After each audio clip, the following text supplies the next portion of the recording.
Across the vast golden expanse of North Africa lies a land where time and eternity once met. A place where gods walked among mortals, and the sacred mingled with the everyday. Along the life-giving Nile, a civilization emerged that sought to explain the mystery of existence, not through conquest or chance, but through harmony, through story, ritual, and divine order.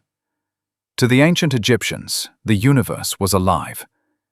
Every gust of wind, every pulse of the river, every sunrise, these were not natural events. They were divine acts, expressions of gods whose power shaped the balance of the world. Divinity was not something distant and untouchable. It lived in the soil, in the stars, in the heartbeat of every creature. The Egyptians believed that if one lived in balance with this divine rhythm, if one upheld Maat, the sacred order, then life would flourish, and even death would hold no terror. For more than 3,000 years, their gods ruled the imagination of humankind, radiant beings of light and shadow, love and vengeance, wisdom and creation. Through their myths, Egypt explained the eternal struggle: order against chaos, rebirth against decay, hope against oblivion. And so, from the dawn of the world to the twilight of empires, these 12 gods stood as pillars of an immortal civilization. Their names carved into stone, their stories whispered by the wind over the sands of eternity. Ra, the sun god of creation. Each dawn upon the Nile was more than morning. It was rebirth. As the first rays pierced the eastern horizon, the Egyptians believed they were witnessing the face of Ra, the sun god, rising from the darkness of the underworld. Ra was the first light, the prime mover, the father of gods and men. From the primordial waters of Nun, he emerged upon a mound of earth, creating the heavens, the land, and all living things. His laughter became the light, his tears, humankind itself. Each day he journeyed across the sky in his solar bark, called the Boat of Millions of Years. Each night he sailed beneath the earth, through the underworld, battling the monstrous serpent Apep, the embodiment of chaos that sought to devour the sun and plunge the cosmos into darkness. The Egyptians believed that every sunrise was Ra's victory, a triumph of life over death. To them, his cycle was not symbolic, but literal. When the sun rose, Ra had won once more, and creation continued. Pharaohs claimed divine descent from him, calling themselves sons of Ra. To rule Egypt was to maintain the cosmic order that Ra had begun. At Heliopolis, the center of his worship, temples blazed with gold and flame. Ra was the eternal heartbeat of the universe, the promise that light will always return. And when the sun sank each evening, his followers did not mourn. They simply waited, knowing that dawn would come again. Osiris, the lord of the afterlife. If Ra governed the living, Osiris ruled the realm beyond, a god who transformed death into hope. Once he was said to have walked the earth as a benevolent king, a teacher of agriculture, justice, and peace. His reign brought harmony to the world, but envy brewed in the heart of his brother, Set. One night, Set tricked Osiris into lying within a beautifully crafted chest, sealing it with molten lead, and casting it into the Nile. The river, symbol of life, became the instrument of his death. Yet death was not the end. Osiris's devoted wife Isis searched the world for his body, her love defying despair. Piece by piece, she reassembled him, breathing divine magic into his form. In that act of devotion, Osiris transcended mortality. He became ruler of the underworld, Duat, judge of souls and symbol of resurrection. Every year, when the Nile flooded and the land turned fertile once more, the Egyptians saw the reflection of Osiris's return. Death feeding life. Each seed buried in the earth was an echo of his story. The body laid to rest, the spirit rising anew. For the people of Egypt, to live in righteousness was to be reborn in Osiris's kingdom. To die was not to end, but to awaken. Isis, the mother of magic. In the shadow of grief stood a goddess whose name echoed far beyond Egypt. Isis, or Aset, the Great Mother. Isis was not a goddess of destruction or conquest, but of knowledge, love, and endurance. When Osiris was slain, she refused to surrender to fate. Her quest to restore him, through tears, through magic, through devotion, revealed the sacred strength of compassion. Her magic was born of wisdom, a divine art that bridged the worlds of spirit and matter. She wandered through marsh and desert, protected by the gods and aided by mortals, her grief and courage shaping the destiny of all creation.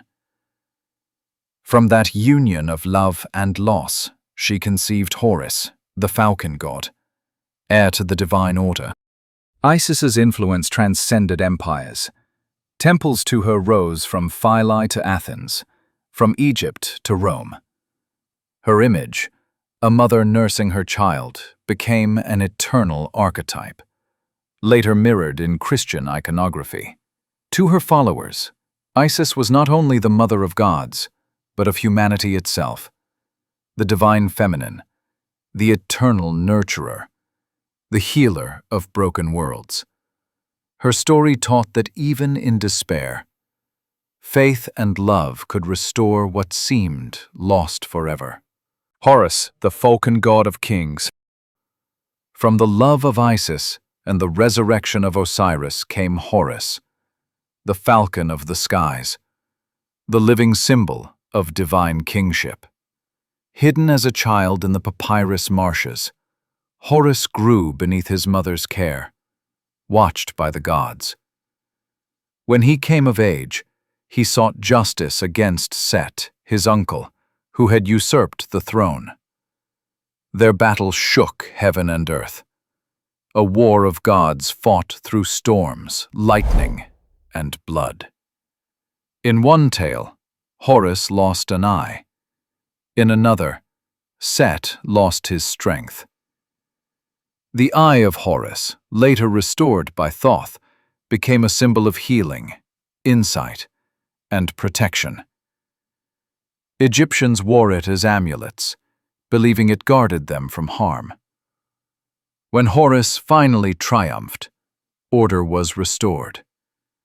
Every pharaoh who took the throne became the living Horus, defender of Maat, the cosmic balance. Through Horus, power was sanctified. The crown was not merely gold, it was divine duty. And in the flight of the falcon across the sky, Egyptians saw the spirit of their kings, eternal, vigilant, soaring between earth and the heavens. Set, the god of chaos and storms.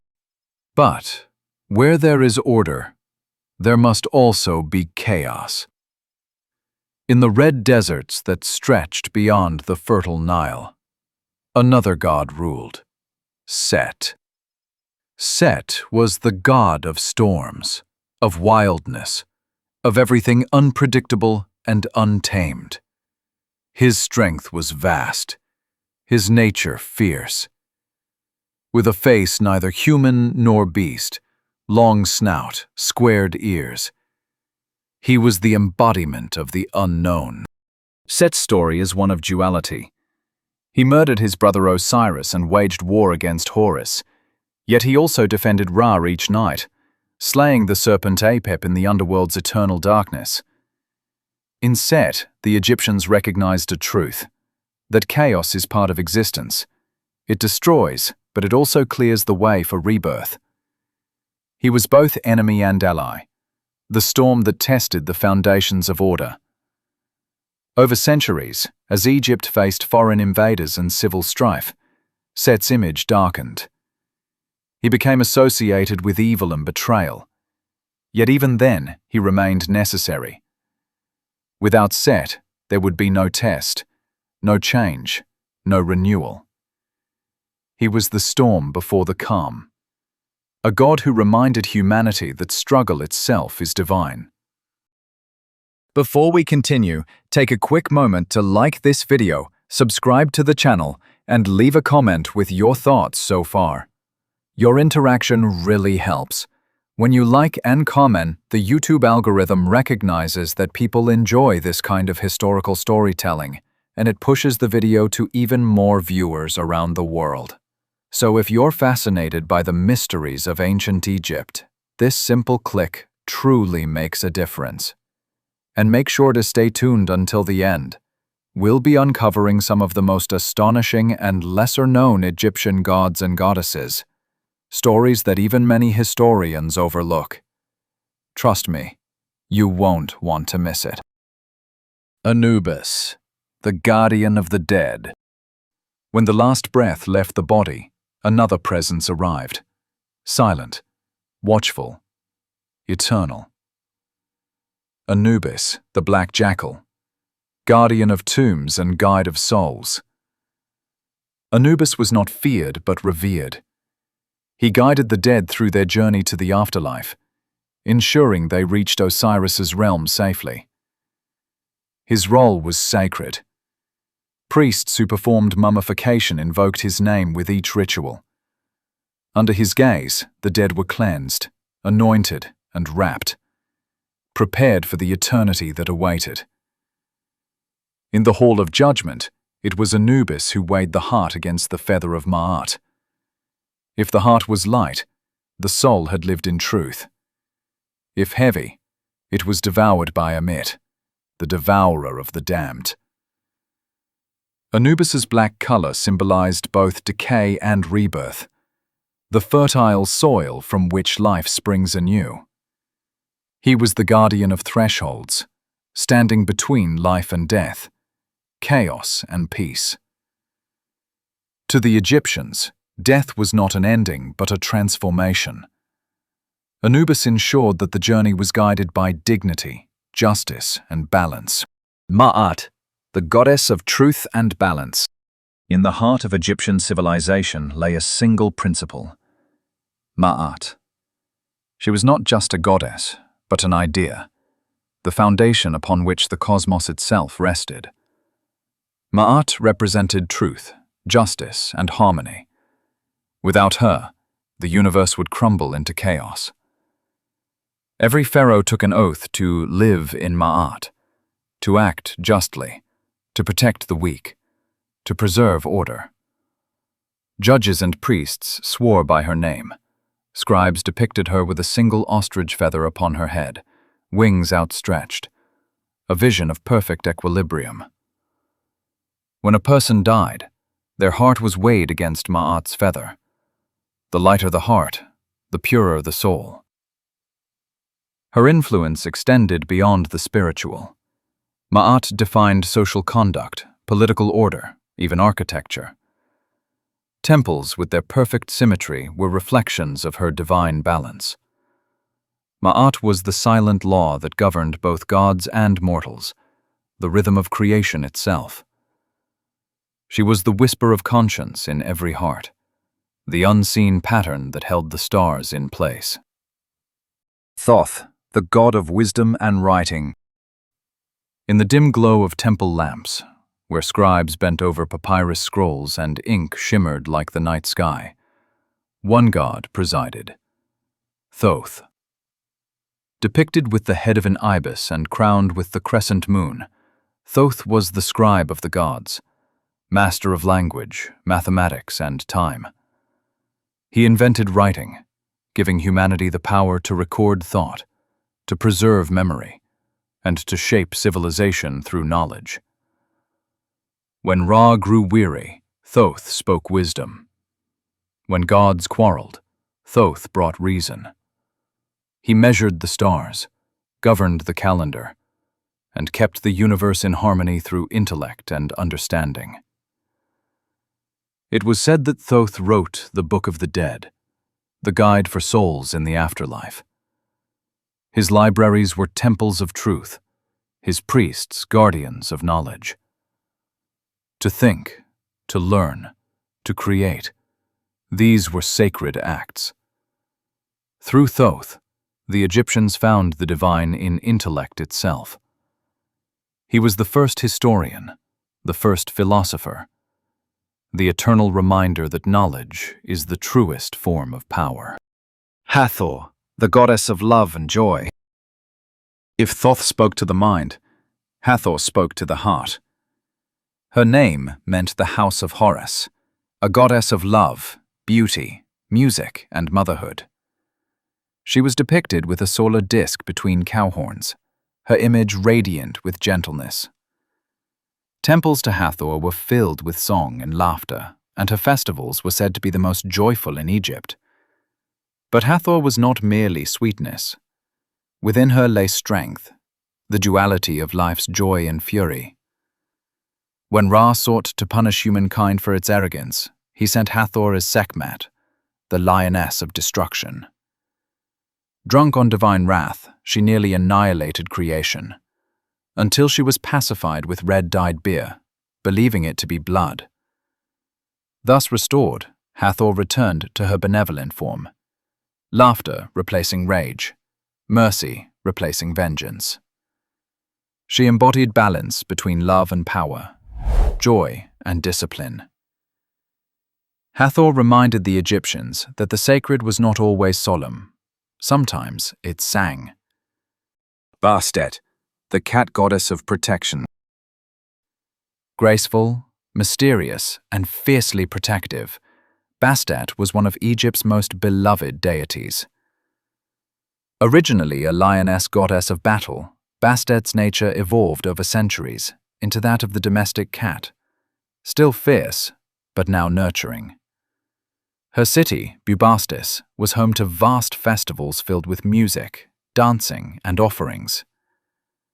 It was said that during her celebrations, the Nile shimmered with thousands of boats, their decks filled with joyful worshippers. Cats were her sacred symbols.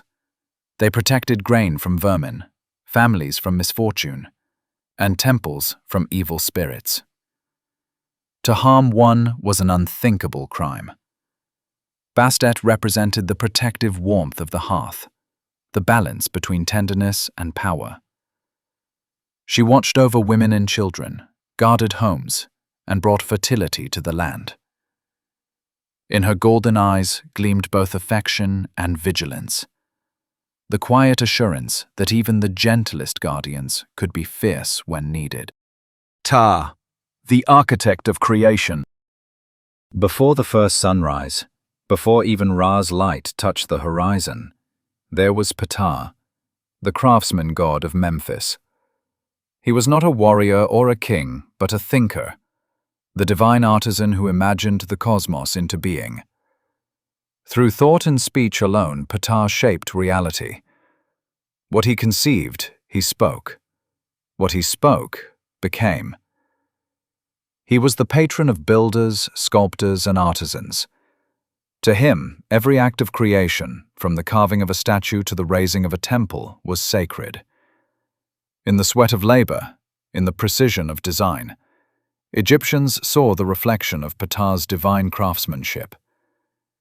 His priests taught that creation itself was an act of intellect, that the world was not forged by violence, but imagined into beauty. The pyramids, the temples, the obelisks, all stood as prayers in stone to Ptah's creative will. He was the unseen architect behind the grandeur of eternity. Amun, the hidden king. As Egypt entered its age of empire, one god rose to supremacy. Amun, the hidden one. Once a local deity of Thebes, Amun's influence expanded until he merged with Ra as Amun-Ra, king of the gods, creator of all things. His name meant the hidden, for he was everywhere and nowhere, invisible yet ever present. He was the breath of wind, the silence of dawn, the mystery behind existence itself. At Karnak, his great temple rose like a forest of stone, colossal columns reaching for heaven. Pilgrims came from across the world to offer tribute. Pharaohs marched to battle beneath his banner, believing that victory was Amun's gift. Amun represented mystery, the belief that the divine could not be fully known, only felt. He embodied the unseen strength that held the cosmos together, the eternal presence behind every life, every breath, every heartbeat. Even when Egypt's empire fell, the ruins of Karnak stood, immense, defiant, echoing through time. They remain today, testaments to a civilization's faith in the invisible. 12 gods, 12 reflections of humanity's search for meaning. Each was more than myth. They were philosophies, ideas sculpted in the language of eternity. Ra's light symbolized renewal. Osiris's resurrection spoke of hope beyond death. Isis embodied love's power to heal. Horus stood for justice. Maat taught truth. Thoth guarded wisdom. Bastet and Hathor revealed tenderness in strength. And Amun whispered the greatest secret of all, that the divine is hidden within all creation. The temples may crumble, the statues may erode, but the spirit of Egypt endures, in the rhythm of the Nile, in the geometry of the pyramids, in the heartbeat of the modern world. For the ancient Egyptians, to live rightly was to live with the gods, to honor life, truth, and balance in all things.